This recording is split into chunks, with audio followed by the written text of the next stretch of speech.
अतिवृष्टी आणि कर्जबाजारीपणाच्या मोठ्या संकटामुळे शेतकऱ्याची स्थिती दिवसेंदिवस बिकट होत चालली आहे। बार्शी तालुक्यात एका दिवसात 2 शेतकऱ्यांनी आत्महत्या केल्याच्या धक्कादायक घटना घडल्यात।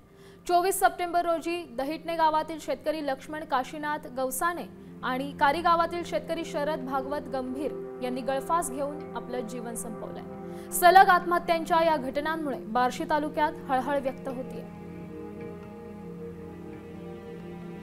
8 दिवस झालं ती रडत पण होत। कशासाठी? सारखंच फोन यायलात म्हणून दाखवत पण होता आम्हाला कर्ज। किती कर्ज होतं वर काय म्हणलेत का तुला? तसं नाही काही सांगितलं मला। 10 लाख असंच काय तर म्हणत होतं। कर्ज होतं 15-15 मिनिटाला फोन असायचा सारखं। अर्धा तास आम्हाला अर्धा दीड तास बसून दाखवलेला त्यांनी किती फोन येतात असं म्हणजे दमच नव्हता। सकाळी उठलं फोनच, एकदा फोन डबल घेतला। असं रडायचं पण म्हणजे असं आम्ही रानात आलो की सुट्टी दिवशी ती रडायचं गळा धरून धरून, मम्मीच्या बी माझ्या बी रडायचं।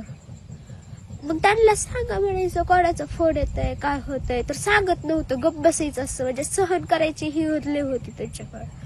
मग त्यांनी सहन केलं असं केलं। लक्ष्मण काशीनाथ गवसाने यांनी काल बाजारला वैराला जातो म्हणून घरनं निघून गेले। संध्याकाळी 10 वाजेपर्यंत न आल्यामुळे वैरा पोलीस स्टेशनला आम्ही गेलतो। मग त्यांनी मिशिंग कंप्लीट घेतो म्हणून सांगितली 24 तासानंतर। परत सकाळपारी बघताच गावालगत 4 किलोमीटर अंतरावर वैरागृहला त्यांनी आत्महत्या केली। त्याच्यात चिठ्ठीत असा उल्लेख केलेला आहे की पावसाला कटाळून नैसर्गिक आपत्ती शेताची झाल्यामुळे मी आत्महत्या करीत आहे।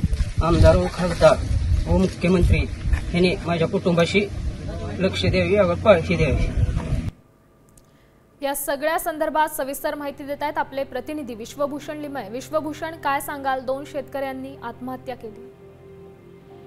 श्यामल, नक्कीच आपण जर बघितलं तर अतिशय हृदय पिळवटून टाकणारी ही घटना आहे असं म्हणायला लागेल। खरं तर सोलापूर जिल्ह्यामध्ये पुढचे आणखीन 4 दिवस येलो अलर्ट जो आहे तो हवामान खात्यानं जारी केलेला आहे आणि सोलापूर जिल्ह्यामध्ये ओला दुष्काळ व्हावा अशा पद्धतीची परिस्थिती जी आहे ती निर्माण झालेली आहे। आणि याच सर्व अतिवृष्टीला आणि कर्ज बाजाराला कंटाळून सोलापूरमधील बार्शी तालुक्यातील 2 शेतकऱ्यांनी आत्महत्या केलेल्या आहे। त्यामध्ये लक्ष्मण काशीनाथ गवसाने हे बार्शी तालुक्यातील दहिटणेचे रहिवासी आहेत, तर दुसरे शरद गंभीर जे आहेत ते कारी गावातील रहिवासी आहेत। खरं तर त्याच्यामध्ये आपण गंभीर यांच्या मुलीची बातचीत केली तेव्हा तिच्याकडून असं सांगण्यात आलं की वारंवार बँकेच्या अधिकाऱ्यांकडून फोन केला जात होता आणि या सर्व त्रासाला कंटाळून माझ्या वडिलांनी आत्महत्या केली।